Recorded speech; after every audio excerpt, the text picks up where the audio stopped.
I'm going to be reading from the History of Magic and Experimental Science by Lynn Thorndike, the third book of the series, 14th and 15th centuries, in which I will be reading about Arnald of Villanova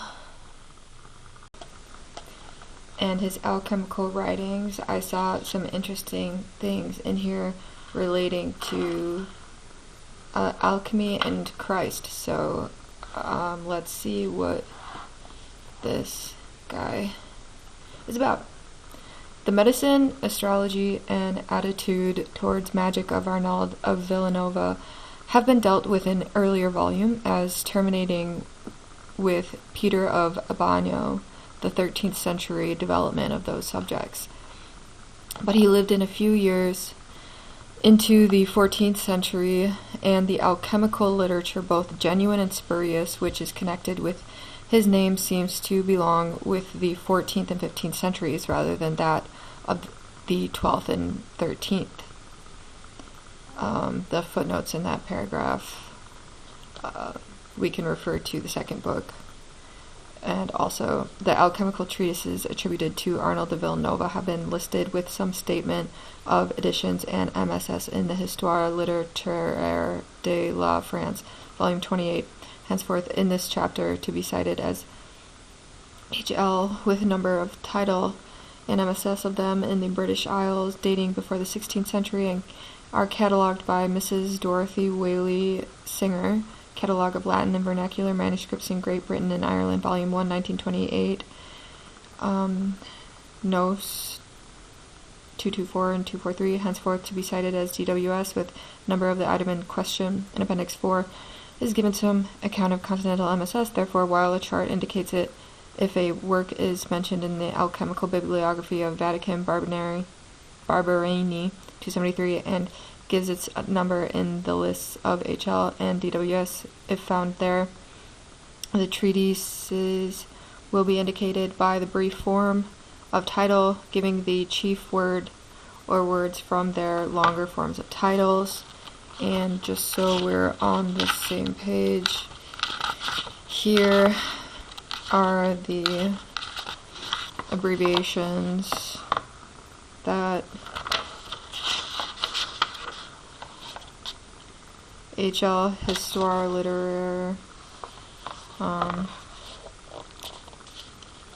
here you can see them yourself, maybe.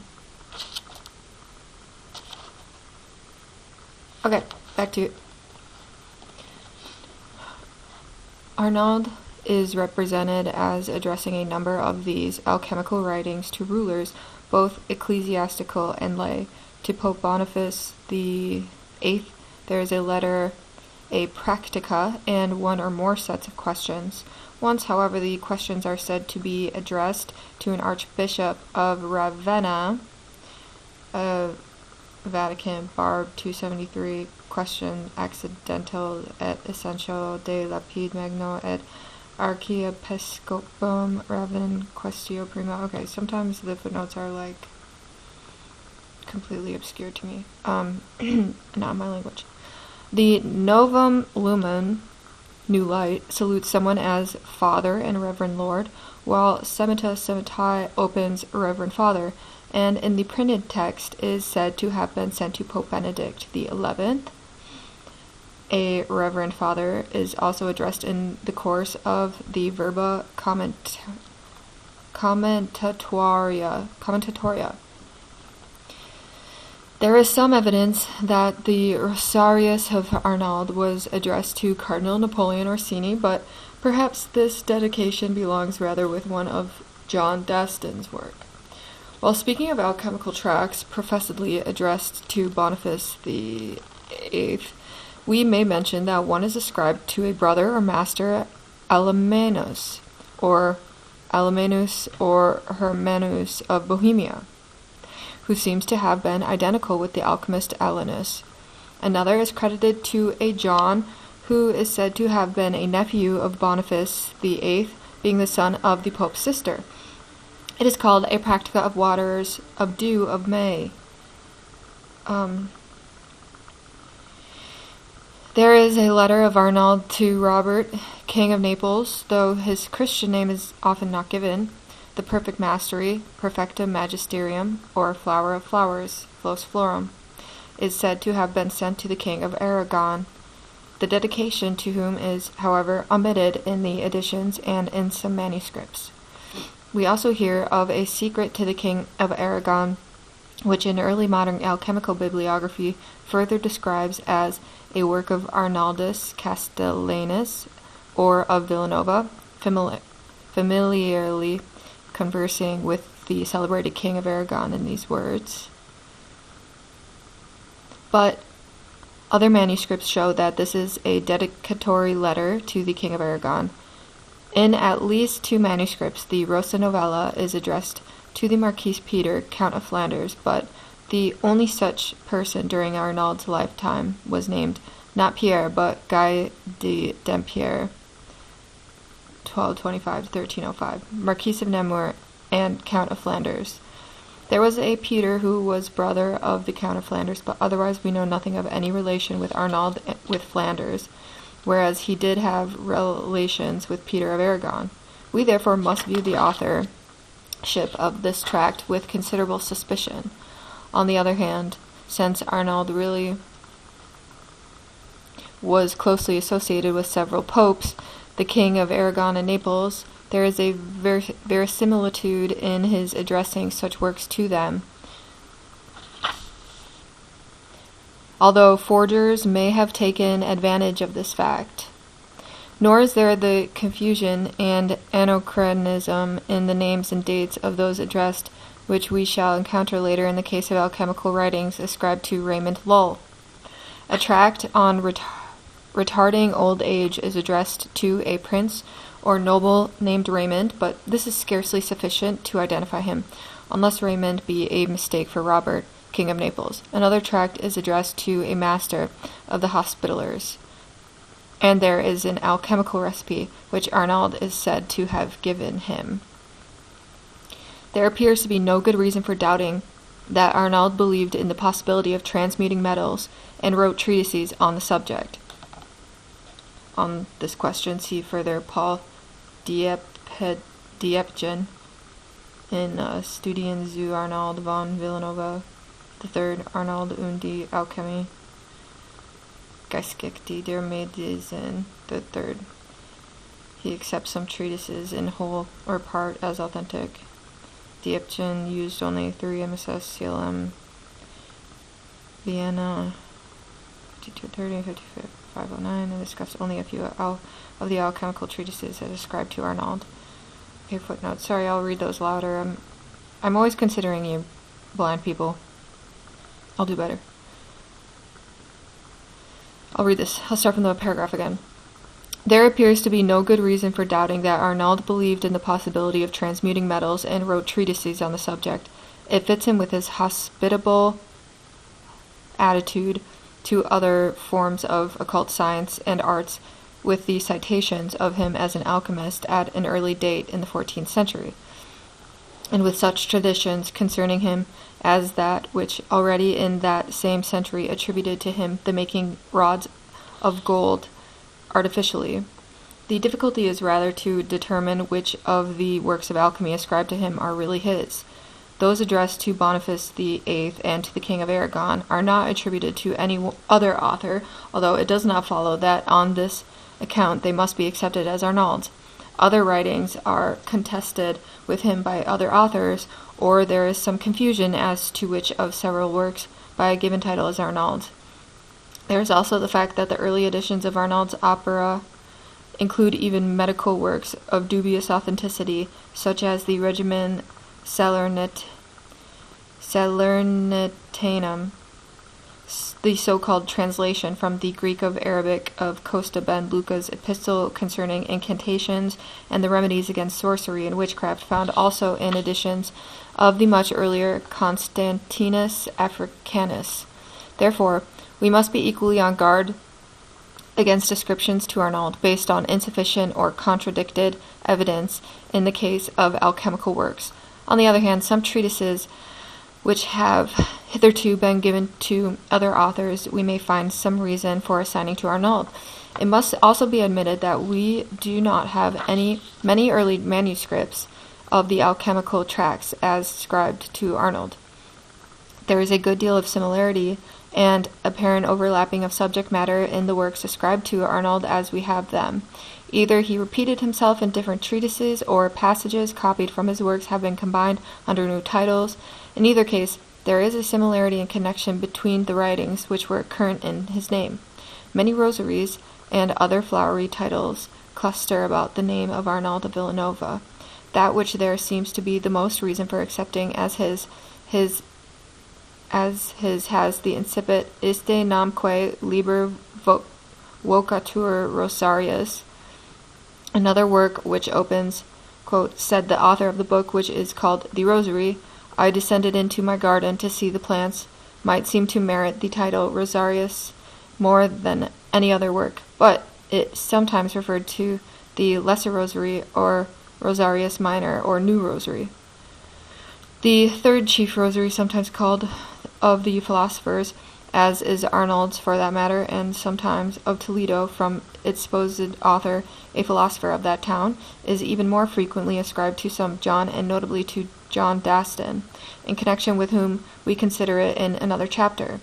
It is easily identified by its sonorous incipit Desiderabile Desiderium Impretiabile Pretium, which is ascribed to Arnold and said to be addressed to him by the King Rupert or Robert in Vienna, 5238 to 1481 AD. Even the Iste namque liber vocatur Rosarius, which we have assigned to Arnold, is represented as the speculum philosophiae of this John Daston in certain manuscripts. These three rosaries are found in numerous manuscripts, were later printed, and appear to have been important works in the alchemical history of the later Middle Ages. Still another Rosarius Philosophorum, which it is necessary to distinguish from Arnold's opens, Qui desiderant artis philosophicae, printed by Mangett. It appears to have been written much later than Arnold's time, probably in the 15th century. It cites Arnold a great deal, also the alchemist Gratian, the commentary of Hortulanus on the Emerald Table, and works of alchemy attributed to Raymond Lull. The title Rosarius was furthermore in at least one manuscript, Vatican, 5846, applied to another work attributed to Arnold, which we shall designate as the Mystical Vision, and which was also sometimes called Flos Florum. Also, the Perfect Mastery to the King of Aragon bears sometimes the subtitle Parvum Rosarium. Presumably, therefore, it is what a Bernardus de Gravia commented upon in the 15th-16th century. Yet another Rosarius may be noted, which is not Arnold's, nor ascribed to him in the manuscript on the 14th or 15th century where it occurs. Footnote is in Latin. Its opening words are Lapis Achille cum sit nature pretiosissime nexit iulus thesaurus comparabilis. Another anonymous rosary opens Dividitur autem tota ista scientia. There is still another alchemical rosary of Montpellier, which is said to date from before 1333, and is perhaps an extract from Arnold's.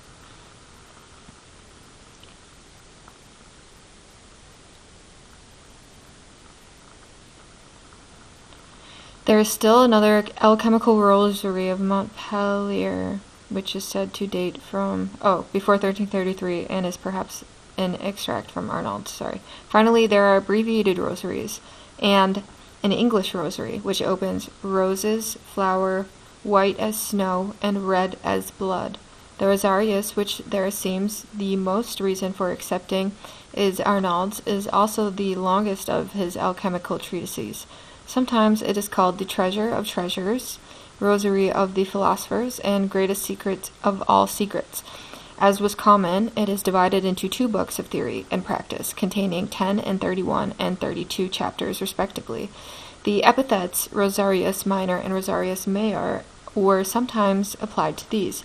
Arnald professes at the start in his Prohemium to avoid concealment, devious ways, or omission by abbreviation, but he is prepared for an arcane series of reasoning, and repeats the familiar warning that wide and deep reading is necessary before one can presume to practice the art. Moreover, although professing to have omitted nothing essential, he explains that he has called his work the Rosary because he has abbreviated it from the books of the philosophers as best he could. Such a statement is not necessarily, however, an admission that there is nothing new in the book. As the Histoire littéraire de la France says, the author believes that he has divined the common secret of Plato, Aristotle, and Pythagoras, as recent an authority as Albertus Magnus is also cited. Whether Arnald's Rosarius was the first considerable alchemical treatise to bear that title, and passed it on to the other rosaries, is hard to say with certainty. If so, their adoption of that name would be a sign of the diffusion and popularity of the original treatise. The Histoire littéraire de la France calls it a very popular book and asserts that manuscripts of it are too numerous to mention, but since it does not mention them, one cannot tell how far they might prove to include other rosaries than that which we have reserved for Arnald. It was printed separately as well as in his collected works, and there were also several translations. Considering it his first chapters, the commonly accepted theory of the generation of the metals from quicksilver and sulfur, Arnald lays the emphasis upon the former rather than the latter, a tendency which we shall find is continued by other writers of the century such as John Daston and Bernard of Treves. Quicksilver is the medicine of metals. Extraneous or common sulfur is the cause of their imperfection. Quicksilver alone is the perfection of metals, and it contains its sulfur inherent in itself. This was to be a favorite and prevailing theory of transmutation in the 14th and 15th centuries, that gold and silver could be made artificially from mercury alone, using perhaps a little gold or silver to initiate the process, and that they could be produced in no other way. This seems the work's chief positive and forward-looking teaching. More trite generalizations are repeated, such as that the philosopher's stone is one to which, indeed, the interpretation that it is of mercury alone adds new strength. Arnald believes that it is difficult or impossible, or at least too long and expensive, to reduce the metals to first matter. The elixir must be purer and better than gold and silver, if it is to raise the less perfect metals to their status. But moderns think that they are at the end of their work when they have only begun, and that they have completed the perfect elixir when they have only reached the stage of gold and silver. The result is that when they attempt projection, they fail and desist from working where they should have begun. In the practical section of his treatise, Arnald first set forth a regimen of sublimating, dissolving, and purifying mercury, which he says is only for the rich and exalted to venture to undertake. He then takes up 3 other regimens, but since they involve separation of the 4 elements, they do not seem much easier or cheaper. Such separation of the elements was, however, to be a familiar feature in many of other alchemical treatises of the 14th and 15th century, and of other works attributed to Arnald himself. Another point on which considerable stress is laid is that of relative weights. First, we are told that the weight of the ferment should exceed that of the sulfur, and vulgar sulfur, of course. Later, it is more definitely stated that for 1 pound of white sulfur, there should be 3 of ferment. Likewise, in recombining the elements after their separation, exact proportions must be observed. Thus, for producing silver, 1.5 pounds of air should be combined with 2 pounds of water and 3 pounds of earth. In the case of gold, there should be 1.5 pounds of fire, 2 pounds of earth, and 3 pounds each of water and air. The information is further imparted that the weight of fire is half that of water. Such were the first lurching, ludicrous steps of quantitative chemistry in its infancy. But it was learning to walk. At all stages of the process, the alchemist should know the amount of each element present and the relative heat or cold, dryness or moisture. In solution, cold and wet are greater, hot and dry are less. In ebullition, wet and hot exceed cold and dry. With reduction to first matter, hot and cold are less and dry and moist are greater. With fixation, cold and dry are greater, hot and wet less. Since in fixation of the stone we pose to it mercury, hot and wet prepared beyond what it had naturally before its solution. Arnald is sometimes credited with a commentary on his own rosary, and also apparently on the rosary opening, Desiderabile Desiderium, and which is sometimes called Rosarius Fabii. In the course of his commentary, a reverend father is addressed. A Rosa Novella was also current under Arnald's name. In fact, there appear to be two versions of it with different incipits. One version is addressed to the so-called Marquis Peter, Count of Flanders, who has induced Arnald to write it because of their close friendship.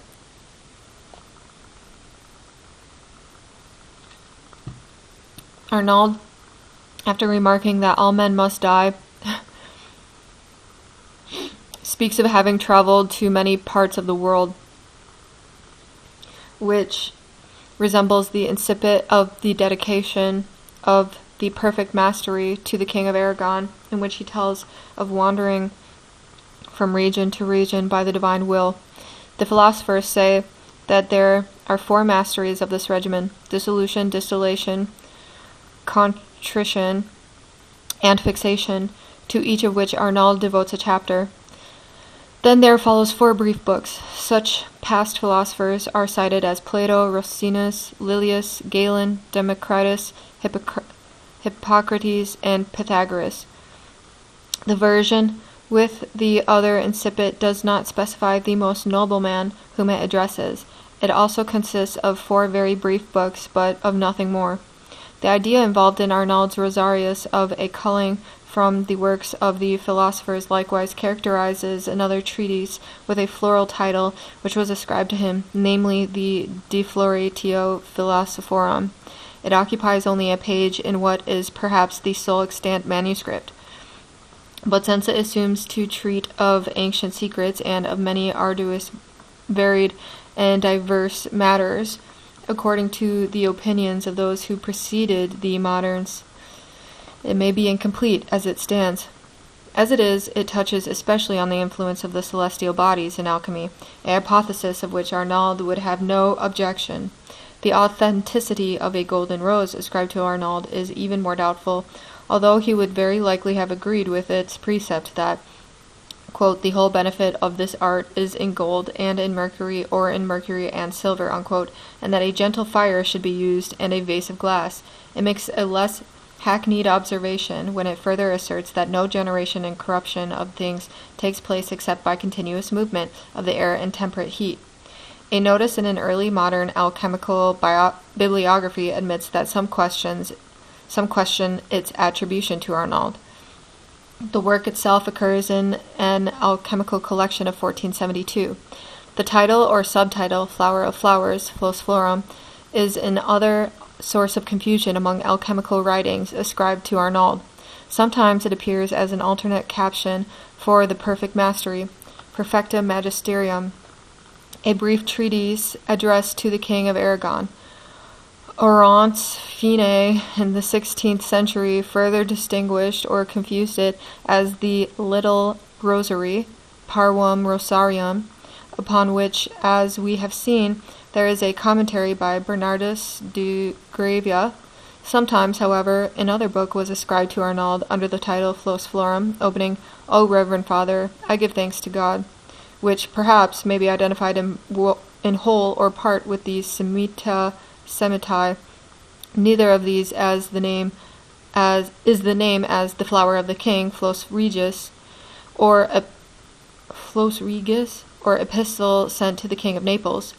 Incidentally, it may be noted that Flos Regis is also employed as an alternative title for the Stella Alchemiae, of John Bombelis, dated in 1384. The title Flos Florum is further given to a treatise also known as the Mystical Vision, Visio Mystica, which opens Vidi senem nemia claritate fulgentem. But this treatise is also ascribed to a John of Gascony, or to a John Bastow, who is buried in Antwerp, names which are possibly corruptions of John Daston. The title Flos Florum, however, seems to be given to it only in those manuscripts which assign it to Arnald of Villanova. He therefore appears to have a strong claim, or lien, upon this title, although to which of his works it should properly be applied is uncertain. Whether John or Arnald should be seated, the vision of the old man is not a matter of great moment. Any alchemical writer was not unlikely to express himself in this visionary form, or of allegory. This one details 7 operations. There appears, however, to be, or to have been yet another Flos Florum, which is described as taken from the books of medical men and the experiments of the philosophers, and as the first book of the greater Mappe Clavicula. Footnote, I take the description from the Bibliography of Alchemical Works in Vatican Berberini, 273, which further gives the incipit as Libus Floris Florum, which also serves to mark it off from the Flos Florum attributed to Arnold. No author is mentioned. While we are on the subject of floral titles of alchemical works, we may note a passage from the Semita Recta ascribed to Albertus Magnus, in which he is represented as saying, quote, "Now I have taught you to collect various flowers full of good odors, and redolent with health and beauty with the glory of this world. This is the flower of flowers, the rose of roses, the lily of the valley. Rejoice, therefore, youth in thy adolescence, and gather flowers, for I have introduced thee to the gardens of paradise." As this passage suggests, such floral titles were extended from the rose to the lily. One lilium is much cited as if it were the best known and presumably the oldest, but there seem to be plenty of others. The flower of the lily is ascribed to Arnold himself in an alchemical collection made at Vienne in 1476 to 1477, where it is immediately preceded by his Rosarius and letter to the King of Naples, and immediately followed by his perfect mastery to the King of Aragon and De Secretis Naturae. A remarkable feature of this work is that the author, who keeps repeating that he does not lie but is telling the truth, once swears to this effect, quote, "by the family of Mahomet," unquote. Otherwise, the treatise is a turgid mixture of mystic phraseology and practical instructions. In addition to the usual patter concerning soul and spirit and body, male and female, the king and his wife, death and resurrection, sperm and generation, the dragon who never dies except with his brother and wife and his sister, and the water with its dried vapor, which is called venom. We hear of the boy from the east, and the old man from the west, and of our dog, wolf, camel, ship, and narcissus. The flower. Another lily associated with Arnold's name does not profess to be more than a commentary upon his Enigma, by Paul Romanus de Vecinis. Another is described as a commentary on the Turba Philosophorum, and is largely composed of citations from that work, although other authorities like Geber are also adduced. It speaks of itself as torn, as 'twere from thorns. Sometimes it is called lily of the flower, or lilium paradis, the last word being the name of the philosopher, and not a misspelled for paradise. But we shall hear later in the chapter of the flower of paradise. One manuscript of the lily suggests the name of Sarn as author. Another names Brother William of Tunis, provincial of the Dominicans. A lily of intelligence in dialogue form is variously ascribed to a master of the art of Florence, to the philosopher Sarn, to a Euguictius, to Arnald of Villanova as his book of the New Testament, and even to Raymond Lull. Another lily torn from thorns is attributed to a William of Pavia, or Tessenensis, who is described as a provincial of the order of friars, preachers, and of whose name the aforesaid William of Tunis presumably is a corruption. Berthelot dated the work of William of Pavia in the 14th century, but gave no proofs, while Ruska, more recently, has followed Ferguson in dating William around 1600. The manuscripts show Berthelot's dating to be more nearly correct. Still different from the foregoing, if we may judge by their incipits, are a Lily Among Thorns, copied in 1489 from a very corrupt and abbreviated manuscript, and a fragment of a Blessed Lily Among Thorns, which in another manuscript is ascribed to Thomas Aquinas. Still another lily from thorns is attributed to the above-named Paul Romanus de Vecinis. We hear of yet other alchemical lilies, including one ascribed to Blasius of Parma, probably with little reason, while in a 15th century manuscript is an extract from the Book of Lily of Flowers, and it is the Book of Galen. As the floral names in general, it is somewhat of a question whether the alchemists or physicians were the first to adopt them, since of two medical confreres of Arnald of Villanova, Bernard Gordon began the composition of his Lilium in 1305, and John of Gaddesden wrote his Rosa Medicinae in 1305 to 1307. Also, a surgical work of the early 14th century by Bongianus, de Ordo of Arezzo, also called Spinae Rosa or Rosea Spina. Such titles as Rosarius and Floritus were even applied to theological dictionaries, and there was a theological flos florum. The Rosarius, as has been said, is the longest of Arnald's alchemical treatises. Indeed, most of the other works which appear to be his are relatively brief expositions of the art or of some particular feature of it, and were written in many cases for some individual, whether pope, cardinal, king, or lesser personage. The Novum Lumen, or New Light, is such a work, that it is apparently addressed to some pope or prelate who is called at the beginning Father and Reverend Lord, and in closing, your paternity. It is favorable to Arnald's authorship. The fact that the writer represents himself as not assiduous in study, as not a clergyman yet inspired by God, may seem not wholly to fit Arnald, for while he was a layman in the Rosarius, he urged it in the importance of reading, and his works show him to have been a voluminous composer. Since, however, the author of the New Light cites past writings such as Aristotle, Galen, and the Turbo Philosophorum, his denial of assiduity in study should perhaps be regarded as more modest than strictly accurate. And in fact, Arnald, in his medical writings, speaks of himself as a rural practitioner without literary culture. But the allusions of the author of the Novum Lumen to his master, who he says was the only person he ever saw who employed the right method in transmutation, are not paralleled in other alchemical writings of Arnald, which I have seen. Another, his medical Breviarium Practicae, contains like allusions to his master, John Calamida. It is doubtless these allusions to his master which have caused the treatise to be entitled The New Light of the Young Expert in Zetzner's edition, and in at least two manuscripts of it. It is called the Practica of Matthew of Sicily in one manuscript of it. The Book of Clarity of Master Matthew of Sicily in another.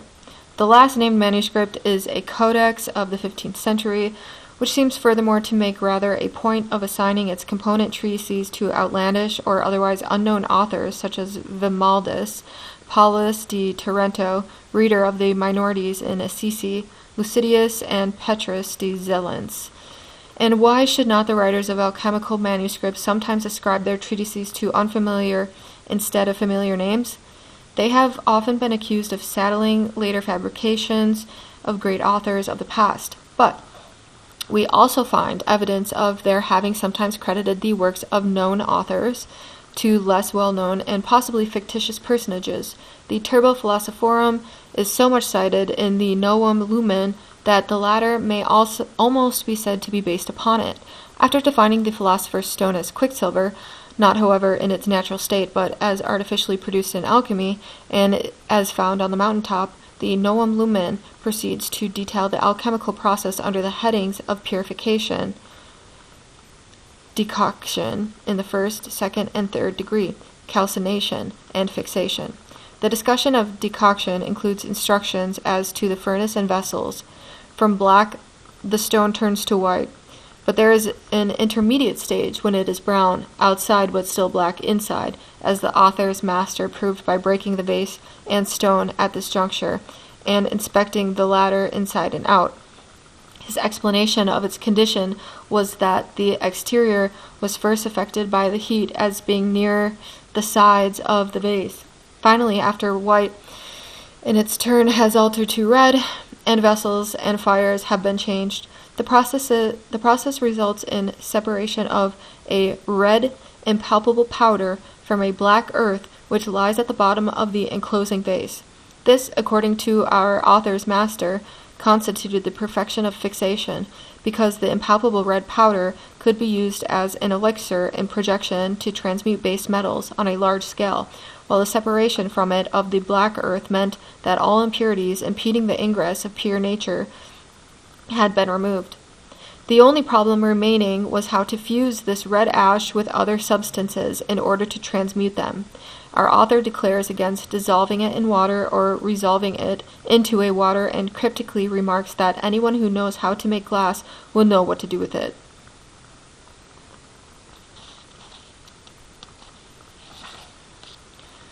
Although this text was printed in all editions of Arnald's works and elsewhere under his name, Mrs. Whaley Singer prefers to follow the two English manuscripts in ascribing it to Matthew of Sicily, since no British manuscript before the 16th century gives it under Arnald's name. Neither, so far as I have been able to ascertain, does any continental manuscript before 1500 do so. The Novum Lumen occurs as the work of the young expert in an alchemical collection made at Vienne on the Rhone in 1476 and 1477 AD.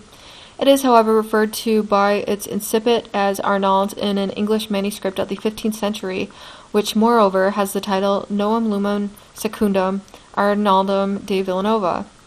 Although, from Mrs. Singer's placing and description of it, this would not seem to be the same text as that found under Matthew of Sicily's name, but at least the author of it regarded Arnald and not Matthew of Sicily as author of the Novum Lumen, which opened Father and Reverend Lord, and did not regard as the Novum Lumen of Arnald the text with a different opening, which Mrs. Singer accepts as Arnald's, and under which instead of under Matthew of Sicily.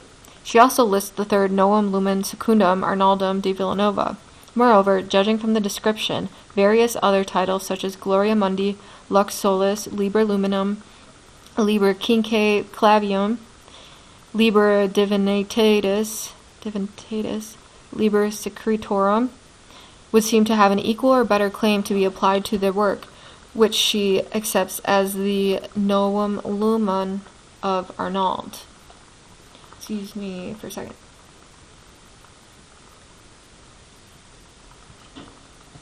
In fact, in continental manuscripts, this very treatise is ascribed to a Wymandus de Rufo Clipio with the title Gloria Mundi. Indeed, it bears his name in one, at least, of the two English manuscripts of it listed by Mrs. Singer. The alchemical bibliography in the Barberini manuscript, which listed some 21 titles under the name of Arnald of Villanova, and implied that only 15 were genuine, did not include even among the 21 any Novum Lumen or other treatise, either with the incipit Father and Reverend Lord, or those openings listed by Mrs. Singer. Under the title Lumen Novum, it listed two works, neither of which seems identifiable with what Mrs. Singer was called the Novum Lumen. of Arnald, but one of which has the incipit Father and Reverend Lord. This, it remarks, has been printed with the other works of Arnald of Villanova, but it evidently doubts its authenticity. The other Lumen Novum, which also appears to have been printed, would seem from its title, the incipit and closing words, all of which the bibliography scrupulously reproduces, to have been a different treatise from any of those yet mentioned, suggesting that the problem of the title Novum Lumen, which we leave for the time being, still needs a good deal of new light. In the perfect mastery and joy sent to the King of Aragon, a treatise which, as we have seen, is sometimes called Flos Florum or Parvum Rosarium, and which appears in the late manuscript at Naples under the title Lumen Luminum. Arnald, again, as in the Novum Lumen, lays claim to inspiration. The Histoire littéraire has already pointed out that the printed text of this work not only lacks the dedicatory letter to the King of Aragon, but is so abbreviated and altered in the text proper, quote, that it is no longer the work of Arnald, unquote, as we find it in the manuscripts. Arnald tells the king that for a long time he failed to grasp the hidden meanings of the ancient philosophers until the Holy Spirit opened his eyes.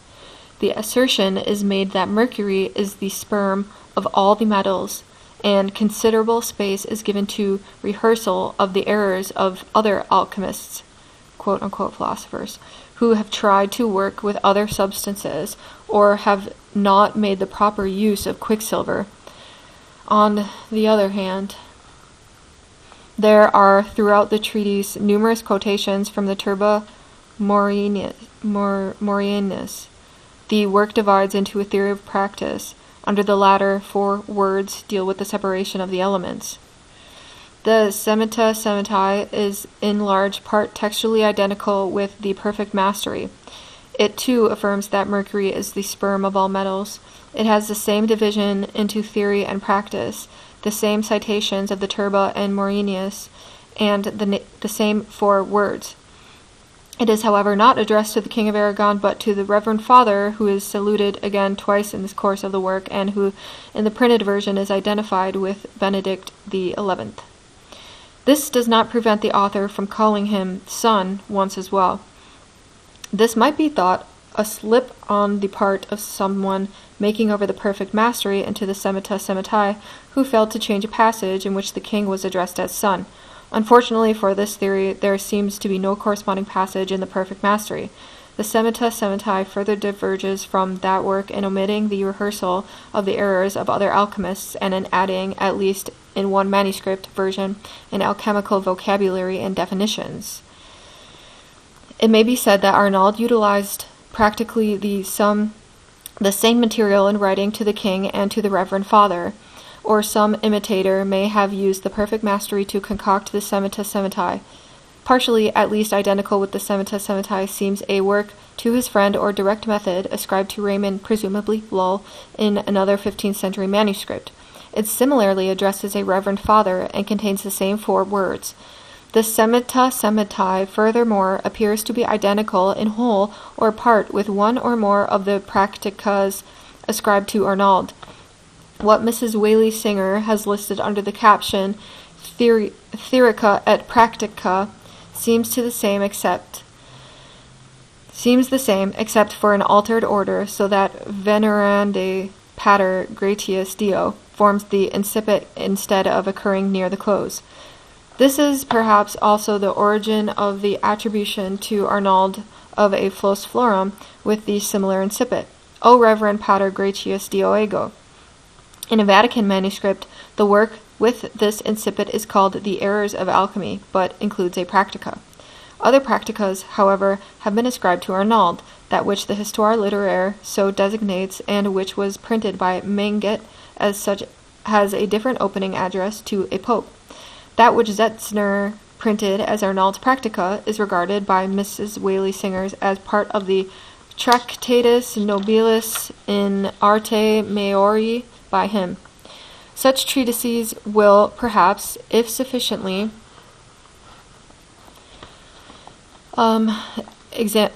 examined, be found to be more or less identical with the second book of Arnald's Rosarius, devoted to practice.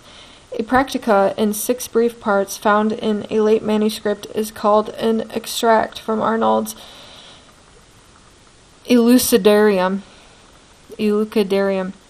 But the sole known text of such a work is that in French found in the same manuscript. The Practica Roris Matti may have been suggested by the Medico Recepta Electuare Mirabilis Praeservantis ab Epidemia, ascribed to Arnald, and which opens, "Take May dew collected from the purest herbs."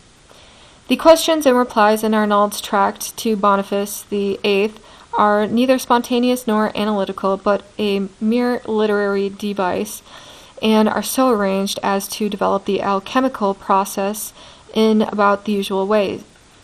The main idea is that transmutation is to be worked by treating gold and silver and also a certain amount of base metal with a mineral aqua vitae, composed not from lead but quicksilver.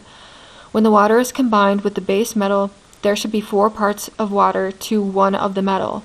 When it is combined with the gold and silver, the ratio should be 12 to 1.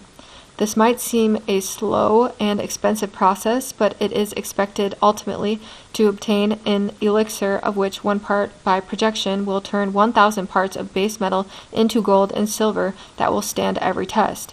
The treatise contains an interesting allusion to Montpellier and Spain, which tends to support Arnald's authorship. Asked how the true mineral water may be distinguished from water of lead, and he replies that as Montpellier skins are brought from Spain, sealed with the seal of Spain to prevent false imitations or adulteration, and full of mineral water, quote, "use it and you will not go wrong," unquote. The letter to Pope Boniface repeats features found in other works ascribed to Arnald, notably the separation of the 4 elements, the division of the text into 4 words, the censure of foolish alchemists, and the citation of Rosinus Morganis and various philosophers from the Turba. Arnald excuses himself for not coming to the Pope in person, as Boniface had requested on the plea that he is occupied with medical studies, quote, "which are difficult for moderns," unquote, and sends his letter instead. He advises the Pope to take in the name of God 1 pound of the leavings of coppersmiths, which fall from the mouths of their dogs, mix it with 4 pounds of May dew, grinding it hard with a little salt and vinegar until they are amalgamated. Then put it in a good quantity of aqua vitae and cook very slowly for 1 natural day. Allow it to cook and express it through a linen cloth, but this is only the beginning of the process. There is a text ascribed to Arnald which seems a sort of cross between the Semita Semitae and the letter to Boniface VIII. It is represented as addressing some pope or prelate, and after verbally kissing his feet and asking him to incline his ears, plunges into practical directions for concocting the stone and separating the elements. Then, as in the Semita Semitae, the author reverts to the dicta of the philosophers and shows how they agree or can be made to agree with what he has said. Much the same text is given again in the same manuscript as a letter to Pope Innocent, so that there seems to be considerable confusion, in the last case, very likely, with Roger Bacon's letter to Innocent IV. Yet another work with a similar opening but a quite different text is Practica Roris Matti, presented to Boniface VIII. It is not ascribed to Arnald in the only manuscript of it which I have seen, but it there immediately precedes the Thesaurus Secretus or De Secretis Naturae ascribed to him. It has the resemblance to the letter to Boniface VIII that both deal in May dew. Secrets of Nature is a common medieval title which goes back to Michael Scott's work on physiognomy, at least, and which has applied to more than 1 alchemical treatise. The ascribed to Arnald of Villanova, which also sometimes bears another title, The Secret Treasure of Operations of Nature, is readily distinguishable. However, since it takes the form of the dialogue between master and disciple, and is divided into 6 chapters, which consider what the stone is, why it is called natural, why it is called animal or blood, why it is called herbal, its preparation, and finally its multiplication. The doctrine is maintained that gold, silver, and mercury are the only proper constituents of the philosopher's stone. Sun, moon, azok are stones. Since the stone should be incombustible, it is useless to employ salts and alums. One must use mercury. Nature really affects the transmutation of alchemy, and so the stone is called natural.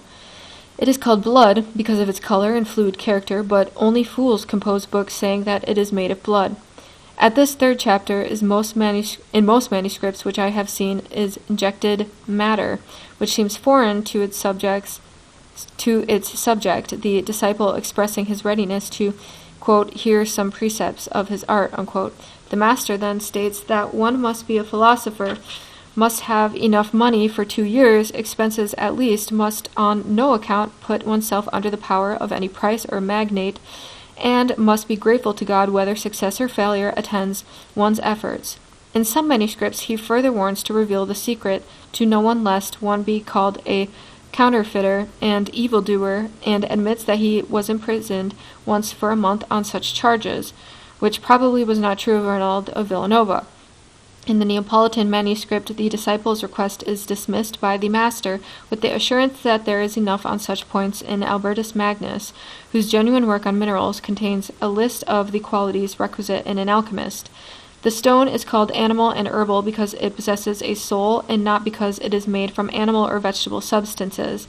The author knew a monk who labored for many years, but unscientifically at this art until he became desperate. But he wrote a book entitled Flowers of Paradise, Flos Paradisi, containing innumerable recipes, and gave it to others to copy, and thereby deceived many, including himself, for he was really out of his mind. With this, the 4th chapter ends. The 5th chapter, on the preparation of the philosopher's stone, is a great secret which the author did not discover himself, but derived in part from his brother, in part from a German monk. So far as the Latin goes, the words a domino frater meo might refer to a fellow friar as well as a brother in the flesh, but this interpretation would be fatal to Arnald's authorship, since he was a layman. But the analogy between the alchemical process and the crucifixion and resurrection which ensues seem to have been commonly cited as Arnald's by subsequent alchemical writers. It was printed in the Lyon's 1532 edition of his work as a separate tract under the caption De Preparatione Lapidis Philosophorum, and was so cited in Hofer's History of Chemistry. I have also found it in the manuscripts in the form, somewhat abbreviated, of a distinct treatise or letter of Arnald to his own son. The text is roughly the same in all of these versions, including the manuscripts and the 1520 edition of the De Secretis Naturae. Since the passage is a striking one, although shockingly irreverent to modern taste, and seems to have been widely known and quoted, I give the central part of it here in translation as a typical piece of medieval alchemical composition. Quote, and therefore I say unto you, dearest son, that Father and Son and Holy Spirit are the same, yet are three. And so there are three of our stone. Moreover, the world was lost through a woman, and hence should be recovered through a woman. Therefore take the pure mother, and put her in bed, and with sons according to your intention, and there let her do strictest penance until she is well cleansed from all sins. And then she will bear a son for certain, who will preach to all, saying, signs have appeared in sun and moon. Therefore let him be taken and beaten well and scourged, lest by pride he perish. And Geber says that all is made from mercury, and Geber is in another chapter says that common sulfur is found in the sun and moon, in mercury more easily, and in the bodies, example metals, better. And the same says in another chapter, to this end is made tincture of it, that it might be ameliorated beyond its natural state. Therefore take the son after he has been beaten, and put him to bed to enjoy himself for a while, And when you feel that he is enjoying himself, then take him pure and extinguish in cold water. And when you have repeated the process, hand him over to the Jews to be crucified. And while he is crucified, sun nor moon will be seen. And then the veil of the temple will be rent, and there will be a great earthquake. So then the fire is to be increased, and thereupon he will give up the ghost. Somewhat similar in character is the following allegorical passage, which, accompanied by an explanation or commentary, is included in the manuscript now at Munich as metaphors of Arnald of Villanova. The text commented upon runs as follows, quote, "Blind the serf twice, and imprison him thrice. Put him once in whitest linen, and if he is inobedient, incarcerate him again, make him receive himself. On the third night give him a white wife, and he will impregnate her, and thus she will give birth to 30 sons who will overcome their genitor." Unquote. The account of Arnald of Villanova's work in the Histoire littéraire de la France lists an alchemical book of parables, parabolae, attributed to him, but mentions neither any manuscript of it nor incipit. Both its opening and closing words are, however, given in the bibliography of the Barberini manuscript, and the work itself is found in an alchemical collection of 1472, preserved in the library of St. Mark's at Venice, where its title is given as examples or exempla rather than parables from the opening words. So far as they are given in the Barberini bibliography, one would infer that the treatise attempted to find support for the art of alchemy in the writings of the prophets, but the next words further limit this to their writings and parables concerning the coming of Christ. Since the word exempla precedes parabole in the incipit, both in order and in prominence, it would seem that it has the better claim to be the title of the treatise. It also better suggests the correspondence and relationship of our treatise to the medieval collections of exempla and the use of natural examples to illustrate spiritual teaching, which we see in several medieval works on the nature of things. The main point of the work is an analogy between the passion and the resurrection of Christ and the alchemical process, such as is found in other writings ascribed to Arnald, notably the De Secretis Naturae, but here it is put in a different and more reverent way. Christ is the great example of all things, quote, "and according to the conception and generation and nativity and passion of Christ may be comprehended our elixir and the predictions of the prophets," unquote. But although Jeremiah and Isaiah are then taken up, the prophets are rather a side issue, and the main point, as already suggested, is an analogy between the treatment of mercury in the process of transmutation and the passion of the Christ. Mercury is led like a lamb to the slaughter to free humanity from pauperism and attendant misery. Its sweat turns to blood like that of Jesus. To the analogies to the scourging and crucifixion found elsewhere ascribed to Arnald are here added others to the crown of thorns and the gall and vinegar, which complete the 4 passions. And after 3 days' burial, the mercury is found more beautiful, white, and transfigured than ever before. The work, as contained in the St. Mark's manuscript, then closes with a few alchemical generalities which seem to have no relation either to the prophets or to the Passion. Among alchemical writings ascribed to Arnald, the Histoire littéraire lists an aqua vita, but mentions no manuscript thereof. I have consulted one of somewhat late date at the Vatican. The work bears a general resemblance to that of John of Rupescisa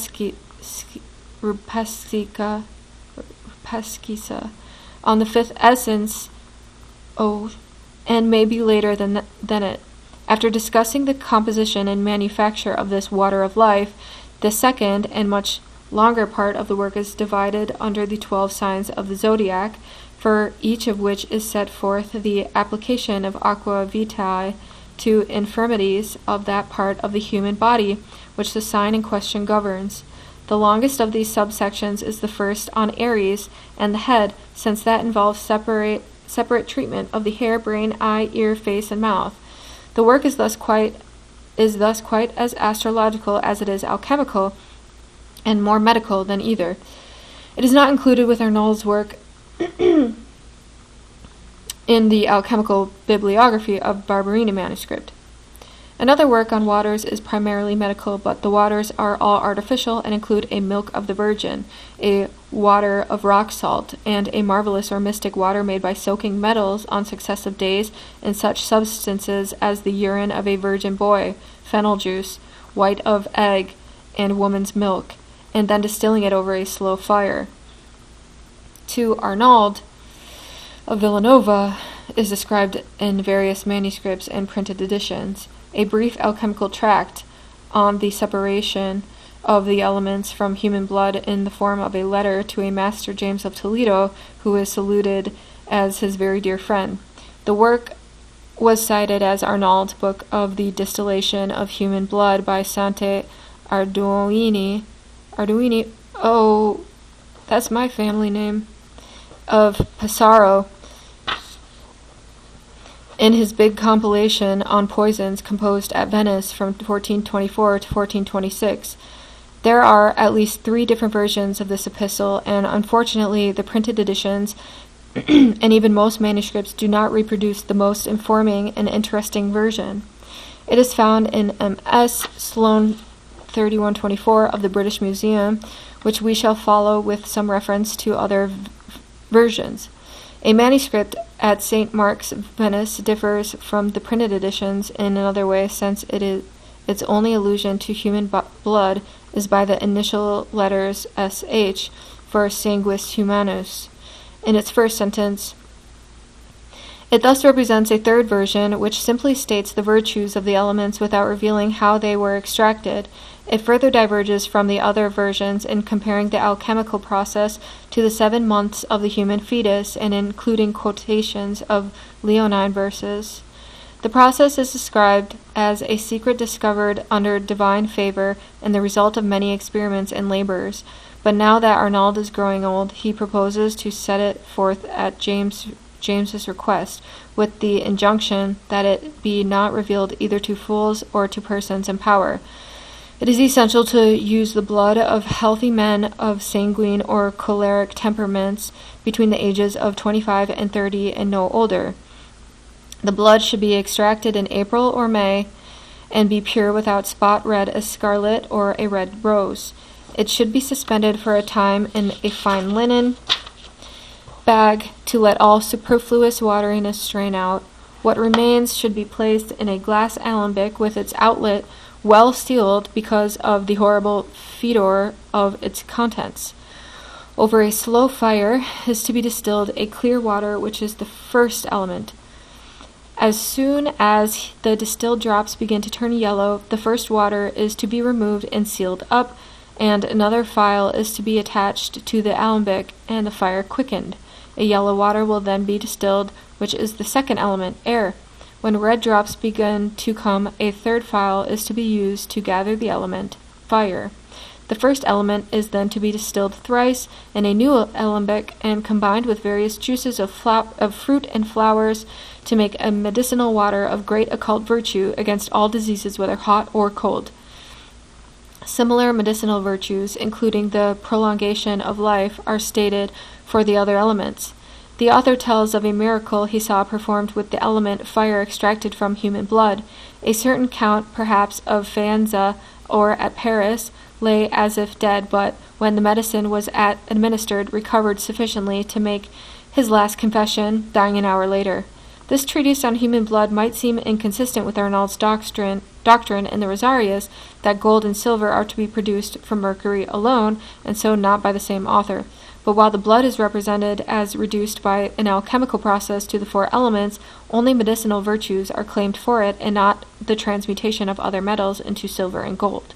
Nevertheless, there seems to be a real inconsistency between it and the De Secretis Naturae, which declared that only fools composed books representing the stone as made from blood. A different text from that of Arnald Villanova on the same theme of the alchemical use of human blood is printed by Zetzner in the appendix to the Lucadarium of the 15th century alchemist Christopher of Paris.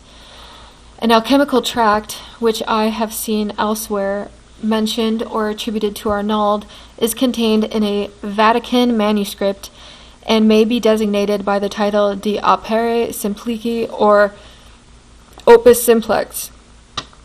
Why are all these alchemical manuscripts in the Vatican, by the way?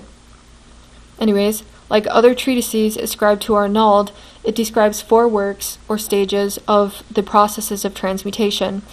Then comes another short and most noble work to Alexander, which one might be tempted to regard as distinct from the foregoing 4, but the copyist of 1463, Henry Walpod, has evidently regarded it as part and parcel of Arnald's work.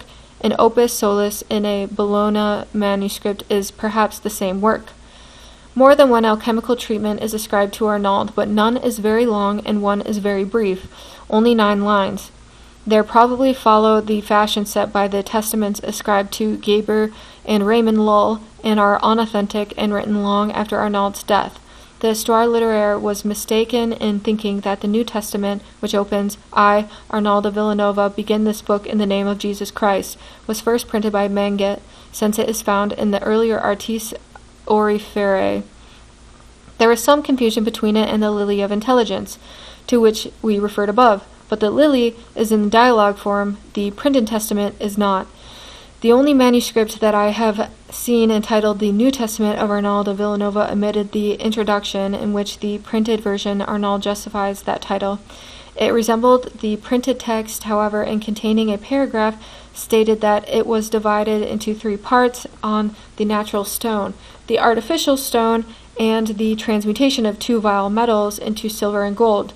But thereafter it was a dialogue between master and son, and had the incipit and descendant of the Lily of Intelligence, not of the printed text. Another manuscript presents essentially the same text as the printed version, although more briefly, but is anonymous, addressed to a king of France, and is called the Modern Book of Inferior Astronomy, as well as the New Testament.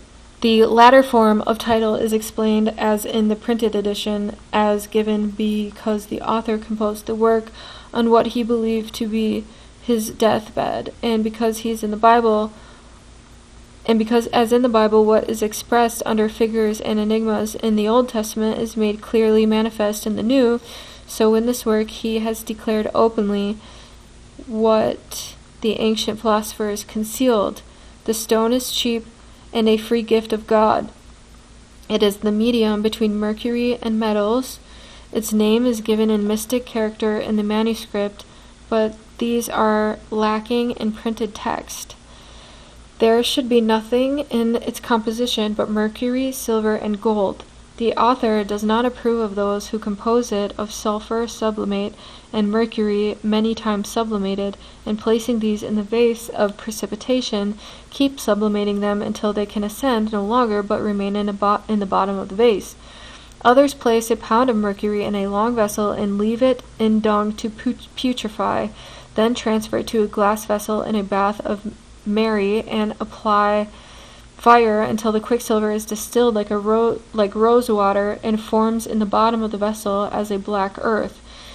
Its water is then returned to it, and it is distilled until earth turns white. Again, its water is returned to it in a glass vessel with a long neck, and is placed on a slow fire of ashes for 40 days and nights, and so the philosopher's stone is obtained. Others use arsenic, sublimate, and the juice of an herb called the goldenrod, which grows around Rome and has a long leaf and yellow flower and sticky juice. At this point, the printed text inserts 2 or 3 pages, which are not paralleled in the manuscript. The author's own process is to fuse lead with crude mercury and putrefy it, then combine it with a certain proportion of gold and silver, and mix it with mercury again so finely that it will pass through a double thickness of cloth. The mercury should then be evaporated, and the lead put it in an earthen pot in the furnace of reverberation, and stirred with an iron rod until it becomes red as scarlet and turns into the purest gold.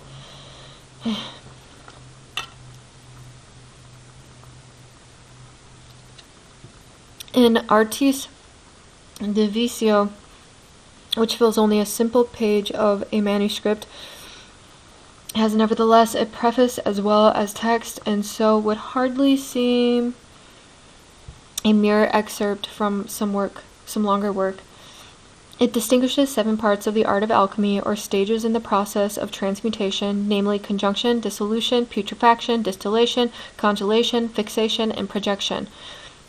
We have omitted from consideration in this chapter a number of items which seem to be citations or extracts from Arnald's works rather than distinct treatises and titles, or which occur in too late a manuscript to command much attention. Of an Elucidarium, as has been stated above, we have only some chapters in Latin, but with a fuller French translation. A Elucidarium composed in verse is known to me only in a late manuscript of the 16th and 17th century. A De Origin Metallorum, found only in manuscripts of the 16th century and anonymously, is associated on slight grounds with the name of Arnald of Villanova by the Histoire Littéraire. The Mirror of Alchemy, Speculum Alchemiae, which opens ut ad perfectum scientiam, and which was printed several times as Arnald's in the manuscripts, is more often assigned to a Nicholas Combe or de Comitibus, and will be considered in relation to him in his later chapter. What the Histoire Littéraire has listed is the Liber de Vita Philosophorum, or Liber Vitae of Arnald, and Mrs. Whaley Singer as his Liber Lapidus Vitae Philosophorum, is the same, with perhaps some later additions, as the Liber de Conservatione Iuventutis, attributed to Roger Bacon, which is primarily a medical work.